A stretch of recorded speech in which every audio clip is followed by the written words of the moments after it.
Good luck.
Grab your pickaxe and take a seat, Minecrafters. It's time for guests, games, interviews, and more.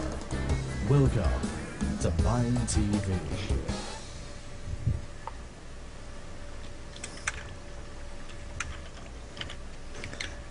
It's Friday.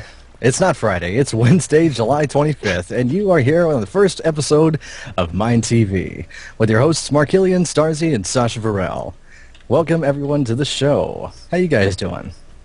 Pretty good. Can't complain. How about you guys? Awesome. Starzy? I am just fine. That is fabulous. We also have with us here, of course, over on the news stage on the right there, we have David and Toby from Minecraft News. You see them every Friday on MC Spotlights. Be sure to check them out if you haven't already. And today's special guest, when we have him up here a little bit later in the show, is going to be Mojang's Marc Watson, Customer Service Manager of Mojang. It is awesome. Today we're going to cover a few different things, of course. We're going to talk a little bit about 1.3, which is coming out very soon. The pre-release is being released tomorrow. And we're also going to show a little bit of a video clip for the texture pack we're using for the show here. The texture pack is from a Minecraft forum user by the name of Defined. And the texture pack is called Defscape. It's a very interesting texture pack. It has some really nice smooth lines and stuff here. This particular one was custom designed for the show. So you have all kinds of neat little speakers, logos, and of course our snazzy microphones. These things are pro. I'm liking them. Good stuff. So, that being said, Marc, with the video we got here, where is that anyhow? This is a Minecraft Minute. I think it is right here. For the win.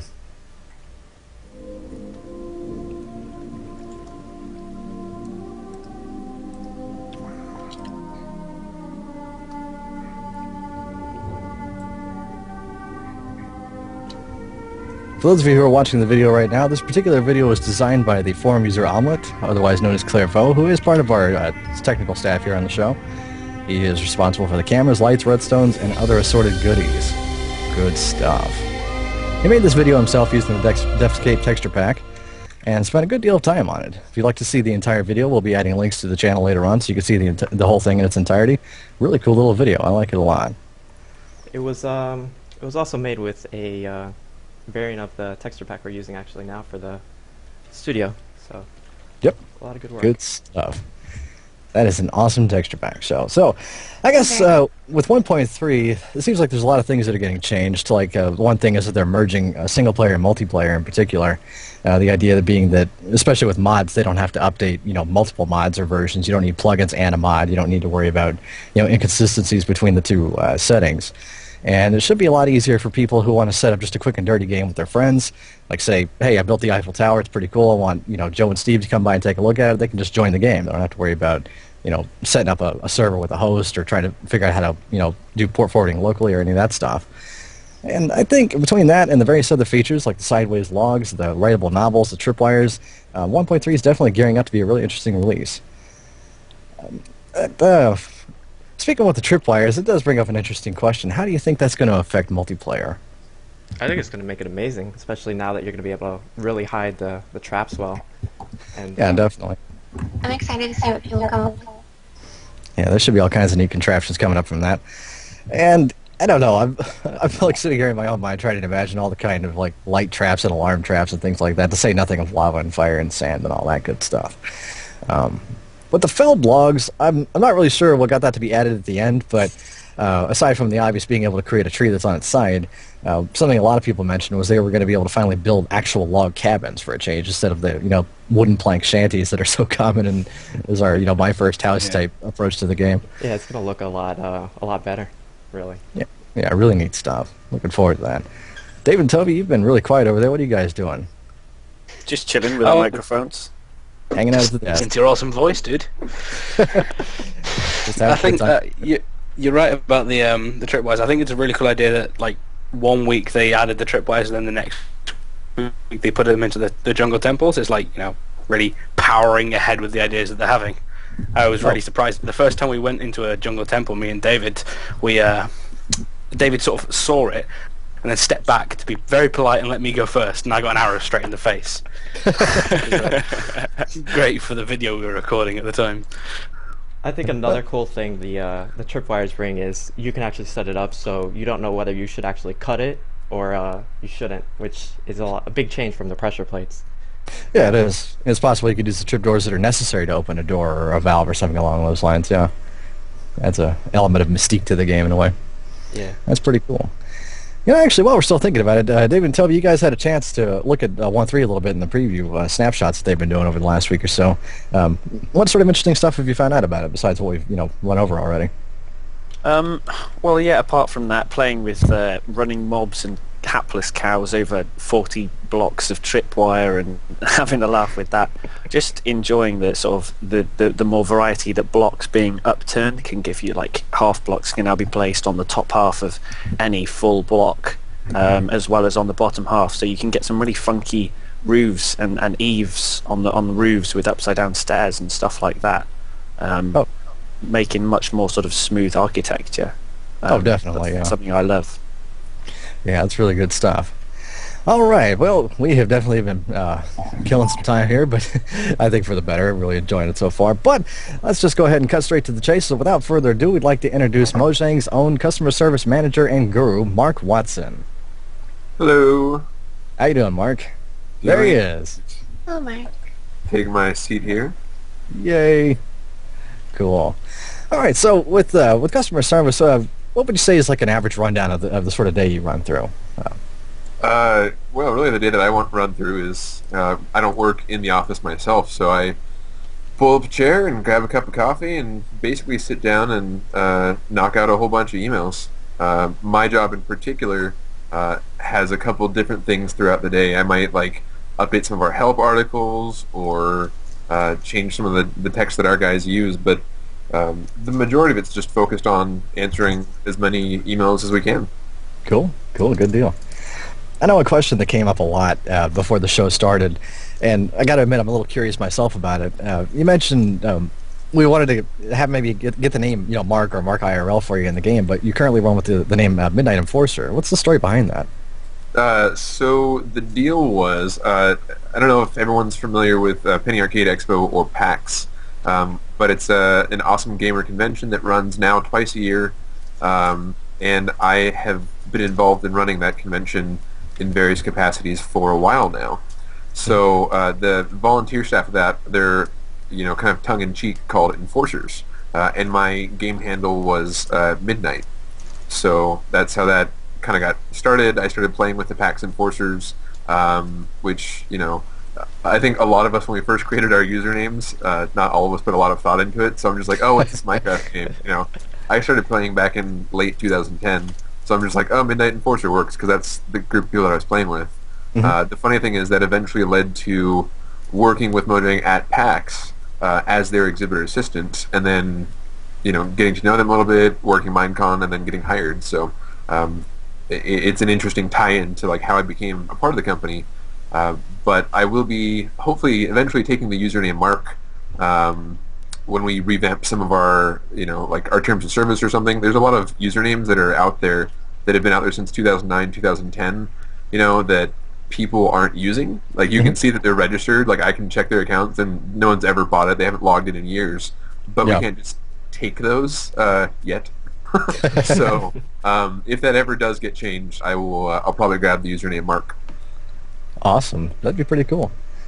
Mojang Enforcer. for the win. Yeah, it seems like there's all kinds of hot debate with the community, in particular with the company name Mojang. Mojang or Mojang, depending on what side of the world you're on. And my understanding is the correct pronunciation of the company is Mojang, with the J being more like what I call an English Y sound, for lack of a better word. Same way like with the Jens Bergensten, as opposed to Jens. Yes. As I've been told and or instructed, the company is pronounced Mojang. Mhm. So it's it's a Swedish thing. There's lots of things that they'll pronounce a little bit differently. We kind of Americanize it, and I would be comfortable calling it with its normal name, but pretty much everyone else calls it Mojang. So when I'm over here, I'll do that. If I ever pop into Sweden, I'll say it right. It's one of the when in Rome kind of things. Yeah.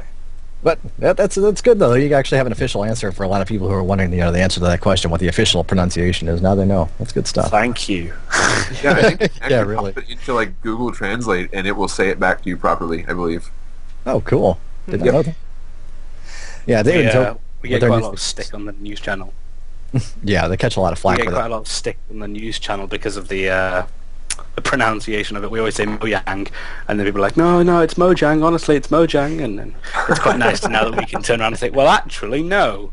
Yeah, it's just it's one of those regional. I mean, it's a word in Swedish. I believe it translates out to gadget or gizmo. So it's a real word, but over here we just tend to make things closer to what we would say. Yeah, exactly. For sure. Cool stuff. And I'm not Swedish, so I can say it however I want. I'm clearly not Swedish. He has the cape. He has the power. So with oh, I'm sorry. Go ahead. We're getting some questions from Twitter, so I wanted to ask Mark one of them really quick. Cool. What kind of support/ticket load do you see with a user base as big as Minecraft? A large one. I won't go into like specific numbers exactly, but we have what is it, like 6.6 million players right now, and I can assure you guys that our support load is relatively high. I mean, it's not inconsistent with what you'd expect with 6.5 million players. Right. We can get anything from like, I want to change my email address, which like original Minecraft accounts can't until you change to a Mojang account, or like I forgot what my username was 3 years ago, or anything like that. So we will not be out of work anytime soon, and we're chipping away at the backlog that kind of happened as I got brought on right now. So it's a big workload, but it'll get down. My goal is to have our response time down to 2-3 days when we're there. Awesome. Good stuff. That's awesome. Yeah, I can imagine. It's the funny thing I think with customer service, especially with the game industry, any game company, it's a huge load to have to deal with the myriad problems that come up with accounts and glitches and all that kind of stuff. But I always felt that people in that position were generally underappreciated when they are in many ways just as crucial as anyone else in the game company for the smooth operation of the entire affair. I can relate to that, because I worked customer service for about 6 years before this. So I came into this job actually with, kind of the knowledge of how to do it. I worked for a large insurance company, and, doing customer service isn't the most glamorous job in the world, but you can make people really happy by fixing problems and everything. I recognize that I'm not a game developer, I'm not a programmer, I'm not going to be adding any, not going to be getting many things added to the game, one or two maybe here or there, but we can talk about that later. But for the most part, it's just this job that kind of happens, and if you do it well, people don't notice it, and that's kind of the point. And the fact that I have like almost 18,000 Twitter followers is just astounding to me because it's like a glorified version of my previous job. It's kind of amusing because you answer the emails and people are like, oh, you're cool because you're from the company anyway. Yeah, exactly. I'm happy to be here and solve people's problems, and the feedback I get from people quite often is like really thankful, like, oh, I got locked out of my account, thank you so much, I play every day, now I can play with my friends again. Or a couple of days ago, this guy said, hey, my son needs to have his account for he's got a party coming up in 2 days where all of his friends are getting together and he's locked out of his account, and I got it ready for him in time, and he was just super thankful that his son could go off and play Minecraft. So there you have it. The cape is, in a way, sort of like a superhero cape in that regard. Good stuff. What would you say some of your favorite games are in addition to Minecraft? Let's see. I'm in the middle of probably 15 different games right now. I have a really bad habit of doing that. Yeah. I think right now I'm playing like Skyrim. The Binding of Isaac is a really great game. I've heard good stuff about Isaac. Yeah, I don't know. Myst is good. Yeah. And you guys ever played Myst before? Oh, geez, I have. Fifth grade. I was going to say, yeah, I have, but it's been so long I almost don't remember the details. It'd be like playing a whole new game again if I got back into it. Skyrim, though, in particular, Dawnguard, I'm really looking forward to that. I think that'll be interesting to see when it comes out. Yeah, me too. I have it on Xbox, so I should be able to play it, but my Xbox has been in storage for a while, so I'm looking forward to playing it. But besides those games, I've been playing Scrolls pretty frequently as well. Yeah, Scrolls is a lot of fun. Actually, Mark and I have played a number of Scrolls different games in the alpha recently in the last few weeks, and it's a strangely addictive game. You get into it. It may not seem like a lot at first, but the more you get into it, the more involved you realize it is, and there's just so many little things to get added that make it so enticing. I'm really looking forward to seeing more people get into that. Yeah, if people are fans of like different card games or strategy games or even just fantasy games, really, I think they'll enjoy it. I'm kind of a long time off and on Magic the Gathering player, and Scrolls it had a bit of a learning curve because it doesn't play like most other games, but if you have the skills and the strategies from previous games like that, you can, pretty much hop into it, as quickly as you like. Definitely. David, I think I heard you about to say something over there. I think that was me. Oh, was it Tony? I was just going to interject and say I think I've played. Is it the game before Myst or the game after Myst called Riven? Riven's one of them.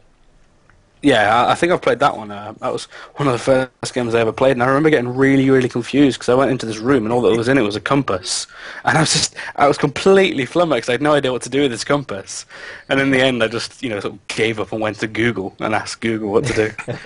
Yeah, it was. Some of my favorite games are that style game where there's this immersion that you get into it and you can kind of forget everything else around you. And in some ways, Minecraft is a little bit like that, but games like Myst are definitely like that because there's so much atmospheric stuff, and you just forget all of the events around you and kind of just get sucked into this game.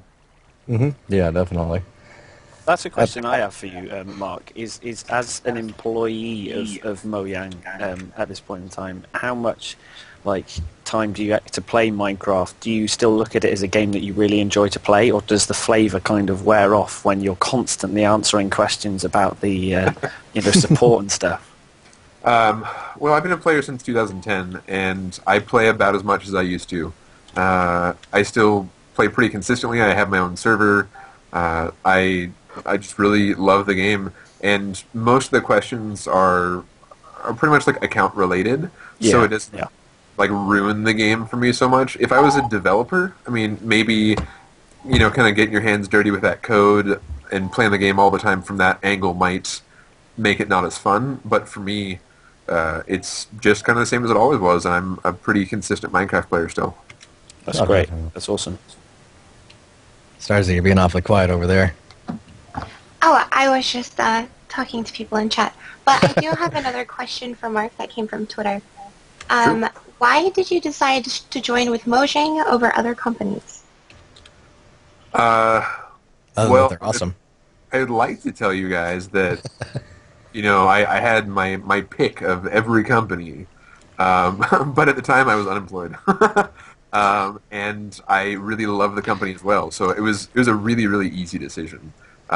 My old customer service job had some layoffs, and I was, I kind of got caught up in that. And so when I met them, I didn't have a job, and they were one of my absolute favorite game companies. So I told them a couple of times. I think I told them at PAX and at Minecon, and in an email after that, I'm like, hey, so I've been playing Minecraft a long time, and you guys could use some support because having the developers answer emails is not going to work forever. Yeah. and I wasn't, I'm like, you guys should hire me, and then eventually they did. So it was a company that I really wanted to get on board with. It was a game that I really loved, and I didn't currently have employment, so all of those things together made it just the perfect thing. And I've loved working for the company, even though I work from home or wherever I want, really, wherever there's internet. And I'm not in the office or anything. I've still really enjoyed working with the company and with all the people in it. It's a good group. Yeah, in the times I've talked to anybody from Mojang, they've been really nice guys, really laid back, just everyday people, really. And I think a lot of people will be amazed at just how normal they are compared to everyone else. Oh yeah, they're all a bunch of nerds too. Oh yeah. In some ways, I think we kind of all have to be to work at the game industry. It's just one of those things. Can't do this and not spend virtually all your time doing it in some level. Yeah. Cool stuff. What would you say some of your favorite game modes are, if you had to, like, as far as, multiplayer plugins or that kind of thing? I have a couple. I would say that for the most part, like 95% of the time, I play vanilla. I don't even change the texture pack. I don't add any mods or anything. I like the core game enough, but I recognize the potential for other things as well. Because I would like to see the game become a lot more, and when it becomes easier to do so, I'll probably get a little bit more into the mods, or the plugins as they'll eventually be called. When the modding APIs come out in, I think 1.4, I guess, is when they're going to push those out. I want to fire a couple of them up, because the last time I tried to install some mods on my desktop, I broke Minecraft. And I didn't have anyone to email about it. Let's see. I'll just email Marc at So, I haven't used a whole lot of mods. They create some interesting glitches and stuff. But I guess the one that I've really enjoyed playing so far, that I put any real amount of time into, at least for a while, is a mod called Nations at War. And that's it's like a mod and a texture pack and a community, and you have to go through like this application process and become whitelisted and everything. They've handcrafted this world. I think they're in the middle of, they do it by seasons, and they'll like start a new server after a new season. I think they're getting ready to like create season 3. But if you Google or go to YouTube or something and search for Nations at War, it's this like faction based basically MMO. So that's the favorite one that I've played with so far. But I'm looking forward to the modding APIs coming out so that we can see kind of the cream of the crop mods rise to the top, and people try out the popular ones, and it should be a good change. Yeah, definitely. I think, at least from what I've heard about 1.4 so far, and I haven't been able to tell people much beyond what's been released already, unfortunately, but yeah, it seems like it measures up to almost rewrite the game in some ways, as far as what people can do with it with mods and that kind of thing. Yeah. Really interesting to see where they'll go with that. Marc Killian remains silent. Yeah. Look at this guy. He's just staring at Marc, oogling, drooling. I'll oogle him back. It's that cape. What up? Envy the cape. Oh man. Oh. Right, and if you don't mind, we had 2 questions that are kind of similar, so I'm going to mesh them together. Have you ever had a really, really funny support ticket, or have you ever had one that really frustrated you? Yeah, I get both of those. I mean, I think it's pretty much the same as any customer service job, really. You're going to get people that are really frustrated by something, or people that are like really laid back, and you give them an answer and they're like, they just give you an answer back that just really surprises you, or they'll joke with you. Unfortunately, I have an awful memory, and I can't think of any like specific instances, but going through emails, I'll open up a batch of them, and you get this whole like kind of range of emotions out of the people and yourself. Some of them are really happy, some of them are really frustrated, some of them just want to talk to Marcus. They're like, "Hey Notch, how's it going?" And I'm like, sorry, I'm not him. But here's an email back. And I think the ones that make me the happiest, or that are funny, are the kids that email us that are just like, you can tell they're like diehard fans of the game and they don't really have the question. I try to respond to those, just the same as anything else, and be like, "Oh, hey, thanks for liking the game. Happy Minecrafting." Yeah, welcome to Minecraft. Yeah, for the most part, it's pretty routine stuff, fixing things here and there for people. Cool deal. We had a couple of guys in the get a lot back of, row. Oh, I'm sorry. Go ahead, David. Sorry, I was going to say, do you get a lot of sort of suggestions, for things that you should really add to Minecraft? Yeah, not as many as you would maybe imagine. I don't get a whole lot of suggestions or like bug reports or anything because those kind of both have their place. I think that the place for suggestions is pretty much Reddit because the developers occasionally look at that.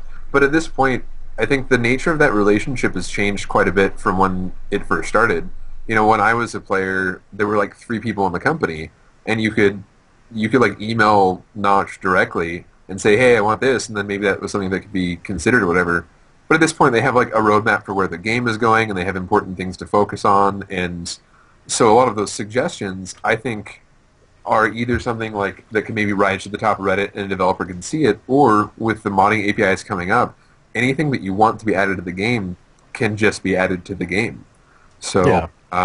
I've told people on many occasions, hey, that sounds like a great idea for a mod, and go ahead and either make that or get hooked up with someone that knows how to make that, and that's how it can come into being. Cool stuff. Just want to point out real quick, we had a guy, a number of guys back there in the audience in the stands back there that appear to be avid fans of you. They have their shirts lined up with your name and everything. Oh, wow. I just noticed that. Hello, everyone with shirts. It says Marc with a little heart on it. That's, wow. We'll have to get a picture later. Marc with a little heart. That's kind of cool. That's pretty awesome. That had taken some coordination to get all that in order.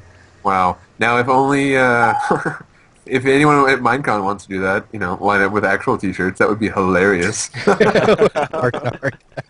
But my head does not need to be any bigger than it currently is. That's pretty awesome. Cool deal. Well, I got to say, this has probably been one of the fastest half hours I have ever gone through, to be honest, Marc. It's definitely been a lot of fun having you here so far. Was there anything else you wanted to throw out there before we take off? I don't know.